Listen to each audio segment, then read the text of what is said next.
years, I've combined my degrees in acting and somatic psychology to share my sustaining creativity techniques with performers. And now I've decided to share it with a bigger audience that includes you. I believe we are all creative, and this podcast is all about that. I'll be interviewing people from all backgrounds, ages, and creativity experiences to share just how creative we all are. Today, I'll be chatting with Paige Arnof-Fenn, founder and CEO of global branding and digital marketing firm Mavens Moguls. Please enjoy Paige Arnof-Fenn.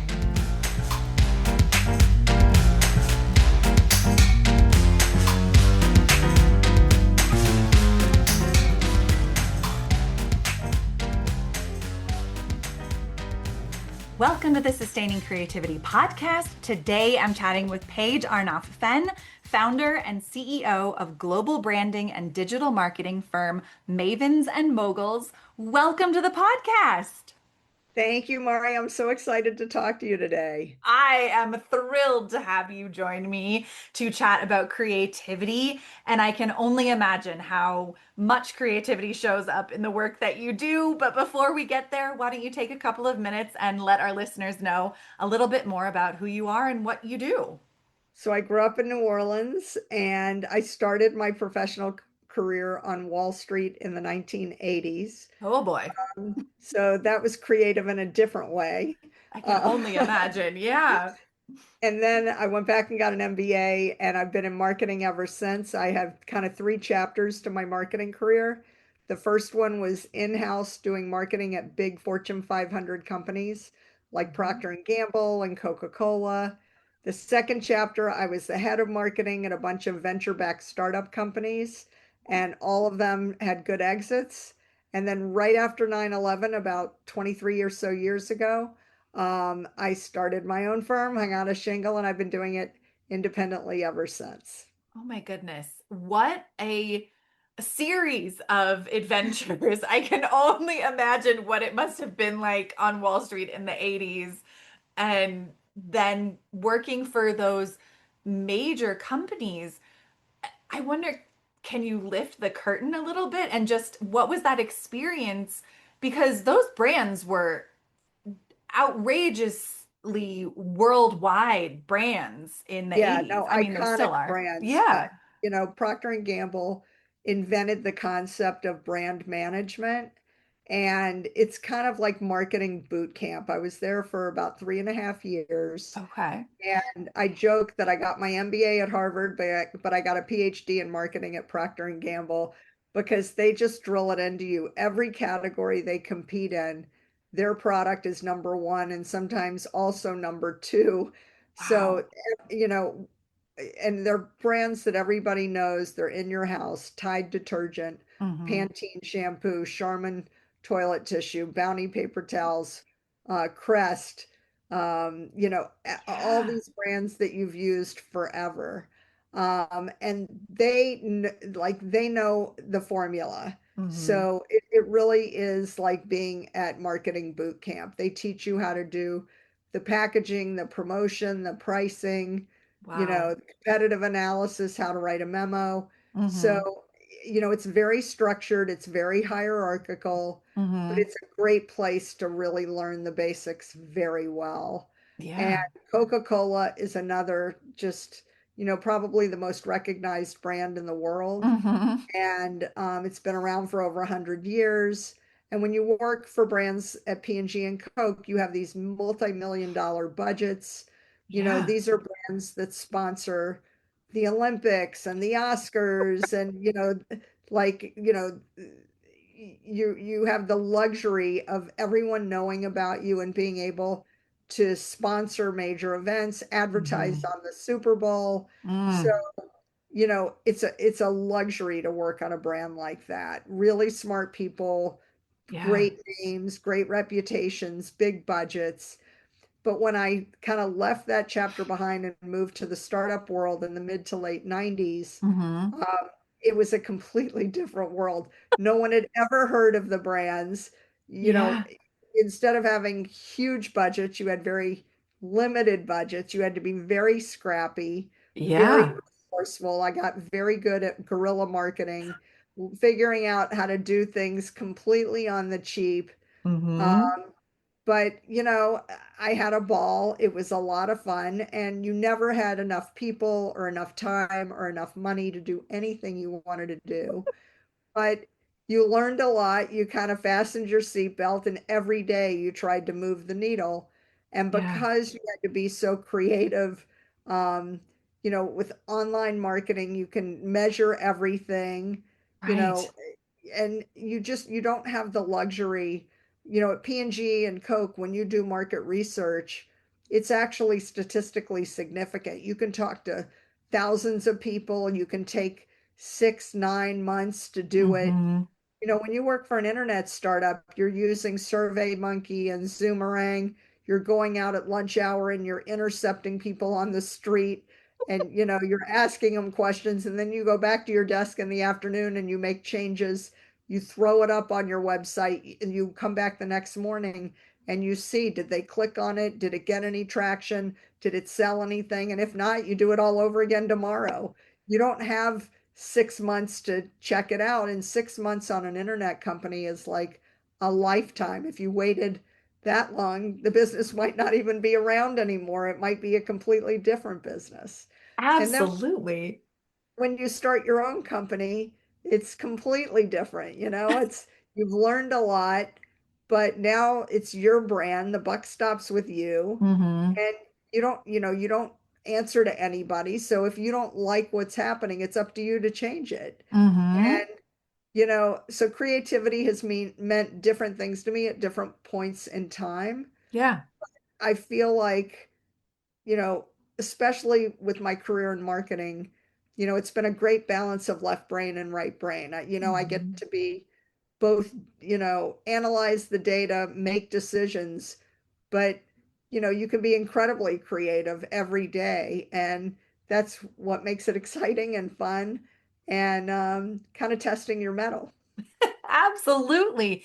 I mean, as you were talking, so many questions are running through my head about creativity and what it's like and what it means. And then there's another side of it because if if my life experience is equivalent to kind of the trajectory that you went on, if you transitioned into digital marketing, it did not it quasi existed in the beginning, No, but I mean, it was when I hung out a shingle to start my own firm, there was no social media, there was no right. AI. Yeah. Like, when I started my career at P&G in 1990, I mean, you did Yeah. television ads, print ads, Yep. outdoor advertising, Yeah. direct mail. That was it. Like, those were your options. Um, there Yeah. was no online marketing. Right. So, and when Facebook started, it was Mm-hmm. something that college kids used Yeah. for like dating. Like, is this person attractive or not? Uh-huh. That's what it was all about. So, you know, the rules have changed, the Yeah. tools have changed. So, you know, kind of learning how to adjust and pivot with the times, Yeah. that's marketing. You have to be relevant Mm-hmm. to what's happening online and offline in your category or your industry. And the world has changed a lot. Yeah. After I started my company, like I said, 9/11 had just hit and at that point in time, it seems crazy now, but when the market dropped like Mm-hmm. 500 points, Yeah. people weren't used to the stock market being that volatile. So it Mm-hmm. sent shockwaves, and people immediately froze their budgets, laid off their marketing department. Right. Then there was the Great Recession in 2008, 9, 10. And, Mm-hmm. then we had COVID and the pandemic and the whole world shut down. So, my company has been riding this roller coaster from the very beginning, Yeah. and last week the stock market probably swerved, hundreds of points up and down, and nobody even blinks anymore. So, Mm-hmm. your definition of what's kind of, crazy and what's exciting and what's scary or frustrating, that Yeah. changes over time because the world has changed so much. Absolutely. I mean, I really hear, what volatility is and what stability is has also really changed in the world of marketing. For I'm sure. curious, When you think you've kind of shared a little bit about, the different phases of your career and creativity, but what does it mean to you to be creative? So for me, creativity is about kind of opening your mind and opening kind of, putting your antenna up Hmm. and paying attention Hmm. because, you know, what's creative in one point in time and in one area, it can be completely different in a different time and place. I think when I was a kid, I thought of my friends who were really good at arts and crafts, who were Mm. good at coloring or drawing or cutting up construction paper. Those were the creative kids. Hmm. I was not one of those kids. I, wa- I was athletic and I was very good with numbers. So, Okay. and those kids were never called creative. Right. Um, I think the first time in my life where I ever kind of thought of myself as creative, it was in the 1970s, Hmm. and there was an oil crisis, and they were rationing gasoline. And so my family every summer took driving vacations to the beach. Yeah. And my parents were worried because the way that they were trying to, manage the gas usage is they said check your license plate, whether you're an odd number or an even number. And on some days were odd days and some days were even. And so if you could only fill your gas tank on the day that coincided with your license plate, Hmm. and we were about to take a long driving vacation. And my parents, I heard them kind of in the kitchen stressed out that, like, what happens if we're on a big drive day and we run out of gas and we have the wrong license plate? Will we be stuck? How is this going to affect our summer vacation? And I hear my parents in the kitchen really stressed out. And I walked out our back door to the carport and I looked at our two cars in the driveway. One was odd and one was even. And I walked into the kitchen and I said to my parents, I think I figured it out. I think I understand, I don't want to miss our vacation. Why don't we just take both license plates? And then if we need to, we'll change the license plate at the gas station so we can get gas on any day when we need it. And my parents were like, that's brilliant. Oh my God, that was so creative. That was so smart. You're only a kid. I can't believe you figured this out. That was amazing. We're going on vacation. That's perfect. And my brother and sister were so happy, and my parents were so relieved. And that was like literally the first time in my life where anybody called me creative. And I loved it. I thought, I just thought I was solving a problem. Yeah. But creativity is great for problem solving. And so that kind of opened up my world to, like, okay, I want that kind of feedback in my life. Like that's Mm. the kind of stuff I want to do because it makes people happy and it makes them think you're smart. And and I loved being creative. But again, that just didn't even resonate with me at a younger age. Yeah. Well, what an incredible story, first of all, to figure out how to creatively keep the summer vacation in alignment and make sure you all had the gas to get you there and I imagine home also. Yeah, my And parents were a little worried that it might be illegal to drive the same car under, like they were a little worried, like, I'm not sure you're supposed to do this, but we're gonna go with it. Like, that it right. works for us. We're gonna roll with it. I love it. Well, you've talked a little bit about some of the challenges of the budget, whether you've had $1 million budget or pennies to scrap together something. I'm curious what some of the challenges you faced, maybe more the creative challenges, like this story that with the gas, but in your career, in your other parts of your life, and how do you navigate when those challenges show up? So if you are in the business world or in the entrepreneurial world, challenges are just part of the adventure. Mhm. And I think you have to be comfortable. um, being uncomfortable. Like that's Mm. just part, Mm-hmm. you're going to have to make decisions without perfect information. Yeah. And that's, you have to have the confidence to know that when you get better information or more, you can pivot or tweak in some way to Mm. get to a better place. And if you're not comfortable working with uncertainty and working with imperfect data, if you can't make a decision until you feel more secure, it's probably not a good fit for you. Like, you probably don't want to be the Mm-hmm. fearless leader or the entrepreneur going Mm-hmm. out there trying to raise money and change the world because it's just not going to play to your strengths. I Mm-hmm. think the more I worked that muscle, the more I realized I was good at it. I could get comfortable Mm-hmm. making decisions with not perfect information and kind of getting to a place where, I had the confidence to say, all right, if this isn't working, we're going to figure out a different path. Or if this door closes, we're going to find the open window. Like we're Mm. just going to keep trying.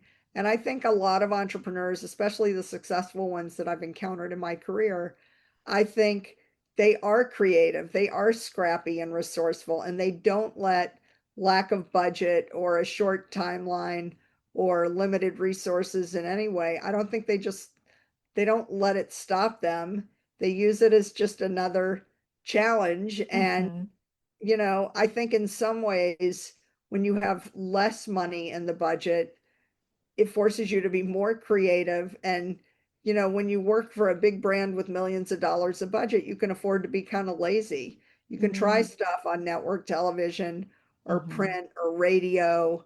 Yeah. And, that's kind of the traditional tried and true.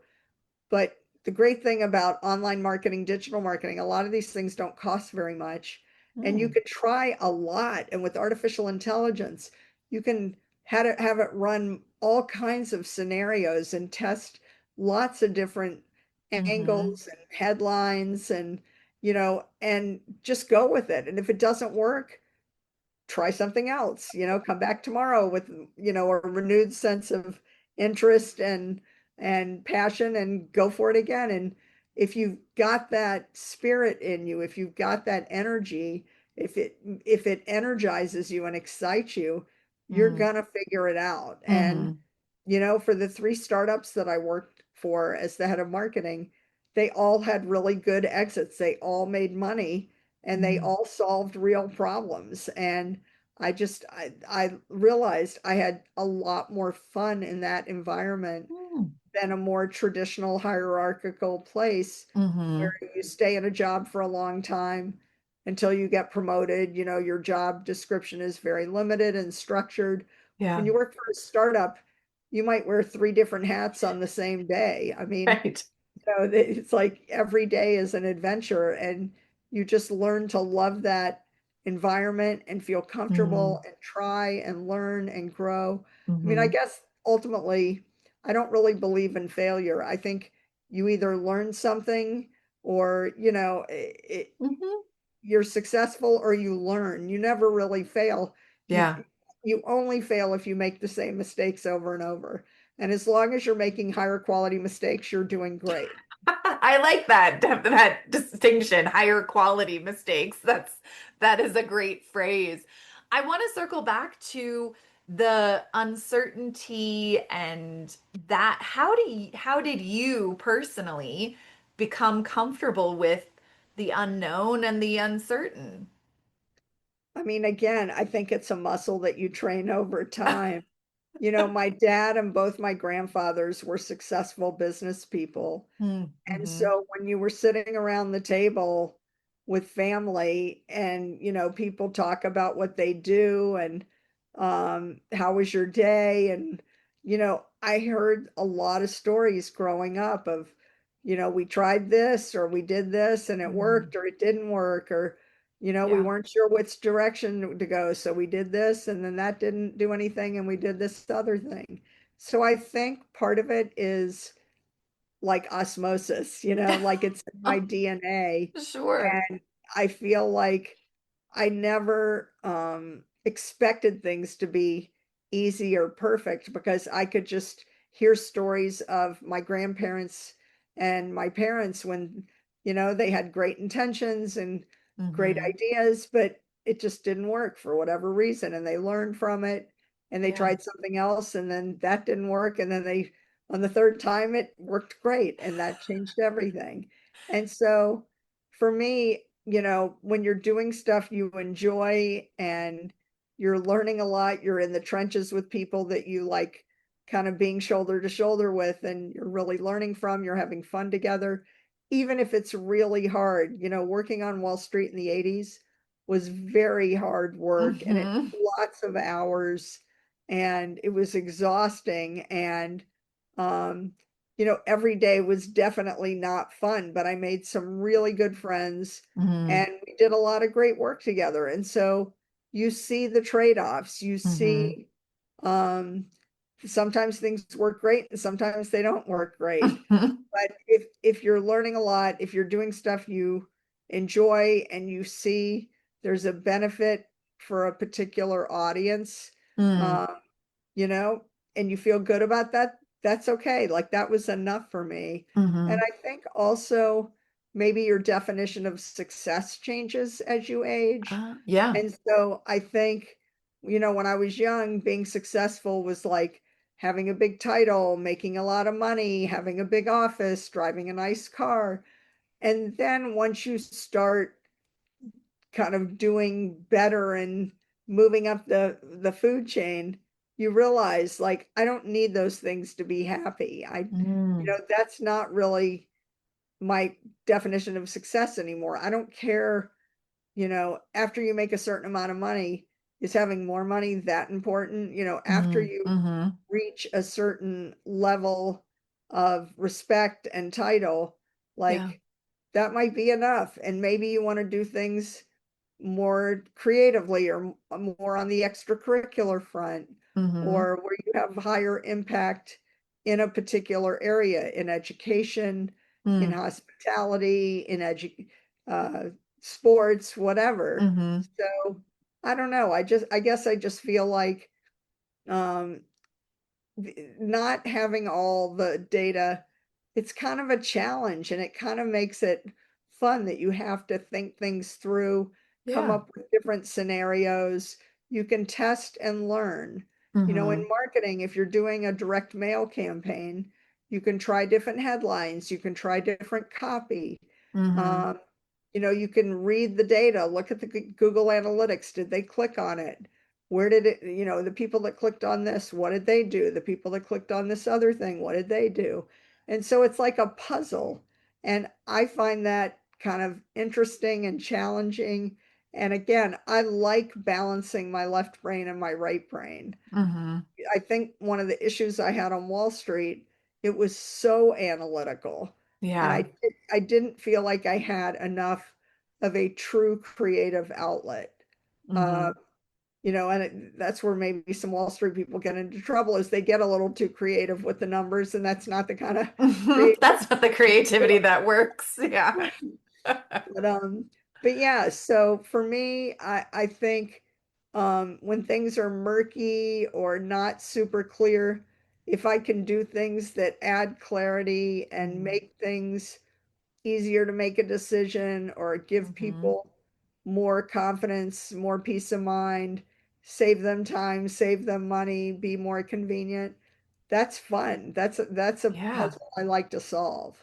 Oh, I love it. And now working as having your own company and working for not as like a in-house part of an organization, but working for organizations. What's that experience when the organizations come to you and don't feel like they're creative and they're telling you you need to do all the creativity for us? So what's that like? So, I feel like the best client relationships are where it's a partnership. Hmm. You're kind of thinking it through together, that we're a thinking partner, Yeah. but we're going to teach you to fish. We don't want to fish for you. And Mm. I think, you know, I don't want to be the kind of agency or consulting firm to make my clients dependent on me. Like I want to help them build those muscles so Yeah. that when they call us back again, it's for a different problem. It's not for the same thing. Okay. Because for me, I like learning. I like doing things that help me grow. I don't want Mhm. to turn into a one-trick pony. And I think, we've seen the world is just changing so fast now. Mhm. And, we probably advanced a decade or more the first year or two in the pandemic in terms of, Yeah. you know, getting people more comfortable doing online and digital work. And Mhm. I just think it's not an option today. You can't just put your head in the sand and say, like, I don't want to learn about AI or it doesn't affect my business.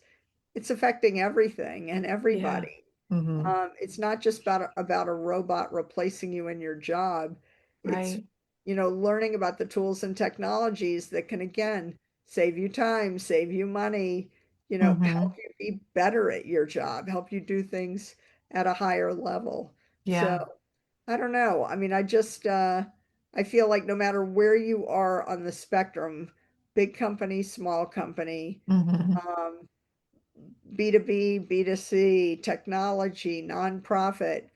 I just think there's a role for creativity in everybody's basket today. And it's going to mean different things to different people. Mhm. But I think the more comfortable you are getting out of your comfort zone and, leveraging technology and using um, all your skills to Mm. um, get smarter faster. And Sure. that's the name of the game today. Well, this has been such a wonderful conversation. I have learned so much about marketing and that world. I just have one last question. What does it feel like in your body to be creative? Oh, I think there's a happiness, a lightness. Mm. I mean, I feel like all guns are firing, like the synapses are, Yeah. my brain is happy. I have more energy. I feel stronger, healthier. I think Mm. when you're creative, you're like in the zone, you Yeah. know, like there is a feeling of like flow and Mm. smoothness. Hmm. And, what's not to love? I mean, Yeah. when you have that feeling, you want it to come back. You want Hmm.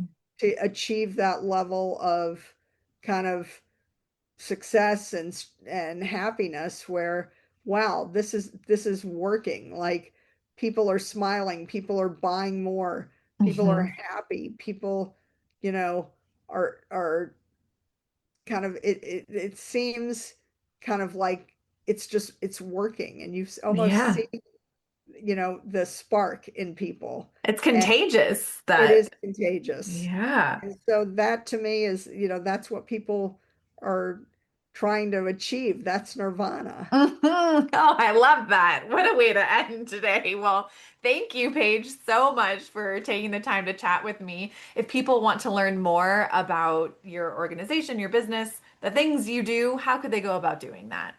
Go to my website, mavensandmoguls.com. It's MAVENSANDMOGULS.com, or look me up on LinkedIn. You can see my last name is hyphenated, but on LinkedIn, my whole name is smushed together, no spaces, no hyphens. And as one of my clients always says, because my company name has an ampersand, my last name has a hyphen, she's always like, there's just too many words, too many names. All I remember is Paige and Mavens. And if you go to Google and put that in, I'll pop right up thanks to search engine optimization. So you can find me there too. I love it. Well, I will put links in show notes so people have easy access. And thank you again for taking the time to chat with me. This has been a wonderful conversation. Well, thanks for having me. I've really loved it too.